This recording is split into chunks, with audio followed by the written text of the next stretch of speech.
राम राम मंडळी. मला आज इथं भाषणाला बोलायला उभं केलं. तसं मला काय भाषण बोलायला म्हणजे असं जमत नाही, पण तरी सुद्धा अशा तोडक्या मोडक्या भाषेत मी बोलायचा प्रयत्न करतो आणि तुमच्या समोर काहीतरी थोडंफार माझं मत मांडतो.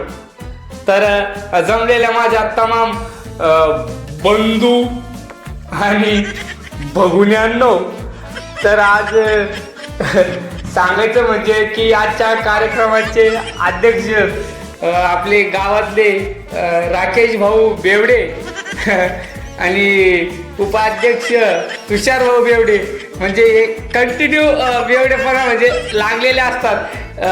त्यासाठी त्यांना अध्यक्ष केलेले आहे आणि आजच्या कार्यक्रमाचं जो उद्घाटन आहे त्यांनीच केलेलं आहे. म्हणून खूप असा आनंद मला पण झाला, पण तसं मला काही जास्त बोलता येत नाही. तर आज मला गावातल्या ज्या आपल्या भगिन्या आहेत त्यांना एक गोष्ट सांगायची आहे की त्या ज्या वेळेस घरात बऱ्याच माझ्या मित्रांची मला समस्या म्हणजे त्यांनी माझ्या कानावर घातली की आमची बायको ज्यावेळेस कालवण बनवते त्यावेळेस थोडं म्हणजे इकडे तिकडे होतं मीठ टाकण्यात, काय इकडे तिकडे मसाल्यावर.